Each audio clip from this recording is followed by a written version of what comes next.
За бичлэг хүрж байгаа энэ өдрийн мэндийг хүргье.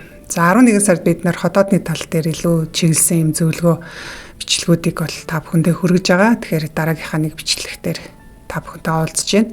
За тэгэхээр өнөөдөр би болохоор юу ярих гэж байна гэхээр ер нь хотоод нь гэмтсэн байгаа хүмүүстээр яг хизээд тийм ээ хоолны өмнө зарим хүмүүстээр завир илэрдэг, зарим нь хоол идэхээр завир нь илэрдэг гэх жишээний. Эсвэл бүр зарим хүмүүс ерөөс миний хотоод дээр ерөөс өвдөж мэдрэгдэх юм байхгүй. Гэхдээ өөр завирууд бол бас байдаг гэсэн иймэрхүү байдалтай бол ярьдаг тийм ээ. Энэ бол юутай холбоотой вэ гэхээр ер нь бол хотоодны айл давхрах дээр, хотоодны айл хэсэг дээр гэмтэл хэр хэмжээнд байгаа вэ гэдгээс хамаарна. Дээр нь тэр тухайн хотоодыг гэмтэж байгаа шалтгаанууд нь юунаас болж байгаа вэ гэдгээс бол шууд хамаарна. Гэхдээ бас нэг зүйлийг ойлгох хэрэгтэй. Тэрний байдг вэхээр яг ижил шалтгаантай хоёр хүн байлаа гэхэд тэр хоёр хүнд илэрж байгаа шинж тэмдэг завирууд нь бол өөр өөр байж болдог. Тэгэхээр бидний бие махбод гэдэг чинь бол хоорондоо бол маш их ялгаатай. Дээр нь хүн болгоны одоо яг өгөгдлүүд нь өөр. Тэгээ амьдралын хэм маяг нь бол хоорондоо харилцан ялгаатай байдаг. Тэгэхээр энээсээ болоод тухайн хүнд одоо илрэх шинж тэмдгүүд завирууд нь бол харилцан адилгүй байгаад байгаамаа. Хэрвээ та манай өмнөх зөвлөгөөг үзчихсэн бол хотоодн дээр үүсэж байгаа гэмтлийг бид нар шархлаад өрөвсөл, шархлаад бус өрөвсөл гэнэ гэд хоёр үндсэн хуваачаад байгаа. Тэгэхээр энэ болгонд бол авах арга хэмжээнүүд нь бол өөр байдаг. Тэгээ дээр нь тухайн хүн дээр илэрж байгаа завир шинж тэмдгүүд нь ч гэсэн харилцан ялгаатай байгаа. 12 сарын 2-нд бид нэр хотоодын эмгүү ангай гээд дараагийнхаа нэгэн онлайн сургалтыг явуулах гэж байгаа. Бүртгэл нь эхэлчихсэн байгаа. Хэрвээ та сонирхож байх юм бол комент хэсгээр хотоод гээд бичих юм бол танд хэрэгтэй мэдээлэл хүргэнэ. За шалбархаа дүрвслийн үед бол ерөнхийдөө үндсэндээ илэрдэг шинж тэмдэг нь болохоор хотоод өвддөг. Яг өвдөж мэдрэгдэнэ өөрт нь тийм ээ. За ер нь өвдөх байдал нь бол мэдээж хүн хотоод бол хаана байрлаж байгаа мэд бид нэр хөвлийн ерөнхийдөө зүүн талд байрлаж байгаа. Гэхдээ ерөнхийдөө аюулхаа орчим, хөвлийн орчим өвдөж мэдрэгддэг. За мөн өвдөхгүйгээр бас янз бүрийн тавгүй байдал бол үүсч болно. За тэгвэл энэ хотоод шалбарсан байгаа хүмүүстээ нийтлэг байдаг. Одоо шаналгаа нь болохоор юу байдаг вэ гэхээр хотоод халуу, оргих, төөнөх юм мэдрэмж төрдөг.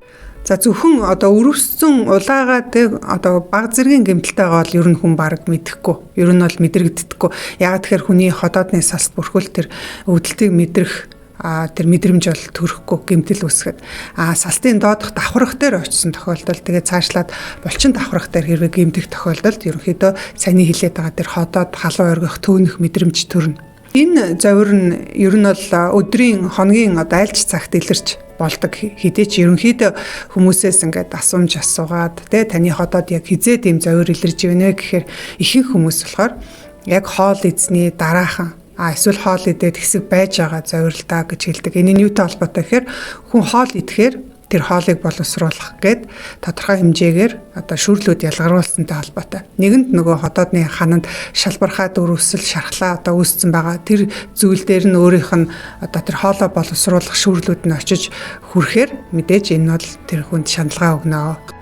За тухайлах юм бол хотоодны одоо дээд хэсгүүдээр өөрөөр хэлбэл хотоодны ёроол, хотоодны их бие хэсэг гэж байдаг. Тэгэхээр энэ хэсгүүд хэрвээ таны хотоодн дээр гэмтэл үүсчихсэн юм байгаа бол яг одоо хоол идэл шууд өвдөлт мэдрэгдэнэ. Одоо хоол идээгүй үед бол шаналгаа байхгүй байж гиснаа юм идээд ирэхээр завир мэдрэгдэг. Тэгэхээр хэрвээ та яг иймэрхүү байдалтай одоо завир тийм ээ хоол идэнгүүт завир мэдрээд хоол идээгүй зүгээр гэдэг бол ер нь таны хотоодны дээд хэсгүүдээр гэмтсэн байх ийм өндөр магадлалтай. Тэгээ хэрвээ та хотоодод орондуулж исэн бол дурангийн зураг хараад үзээрэй. Тэн дээр ерөнхийдөө эмчнэрийн дүгнэлтэн дээр аль хэсэгтэр шархлаа, шалбархаа үүссэн байгааг бас тэмдэглэсэн байдаг шүү.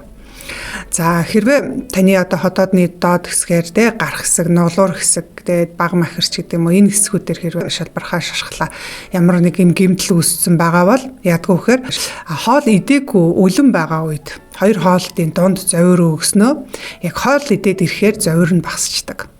Тэгэхээр эсрэгээрээ байгаа биз тийм ээ. Өөрөөр хэлбэл таны хотоодны дээд хэсгээр гэмтэлтэй байгаа бол Өлөн үедэр зүгээр байсан мөртлөө яг хоол идэхээр зовир мэдрэгддэг.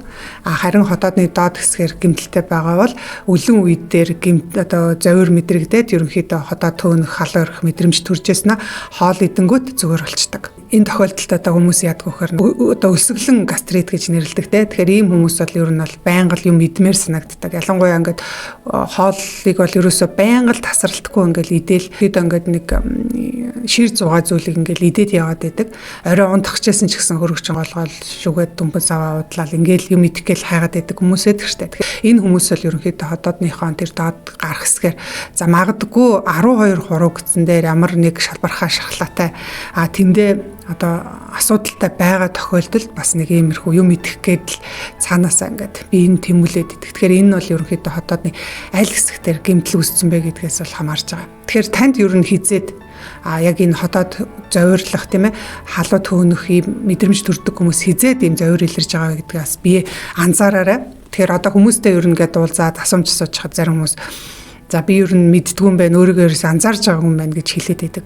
Гэтэл таны эрүүл мэндийг хамгийн их хариуцах ёстой. Эргээд буцаж эрүүлжихэд хамгийн их анхаарах ёстой.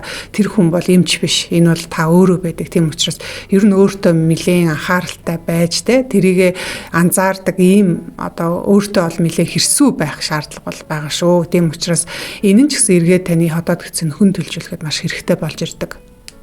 Эрүүл хотоодтой байна гэдэг бол үнэхээр гайхалтай. Тэгэхээр миний боловсруулсан хичээл байгаа. Хотоодоо энэгүй ангай гэсэн. Тэгэхээр энэ онлайн сургалтаараа танд хэрэгтэй бүх мэдээллийг би багтааж чадсан. Тэгэхээр сүүлийн 7-8 жилийн хугацаанд өөрийнхөө боловсруулсан аргуудыг бүгднийг багтаасан. Практик юм зөвлөгөөнүүдтэй та зөв хоолтын системтэй танилцсан, эллэг дасгалын аргуудыг мэдэж авна. Нөхөн төлжүүлэх, хотоод эзийг хамгаалдаг хүнсүүдийг мэдэж авна. Тэгээд дээр нэмэлтээр нөхөн сэргээх байгалийн эмчилгээтэй танилцсан. Тэгэхээр энэ хичээлийг та хаанаас ч хизээч үзэж болдгоор онцлог. Яг одоо бүртгүүлээд өөрийнхөө хотоодыг эрүүлжүүлэх аяндаа орцгоё хамтдаа эхлүүлцгээе.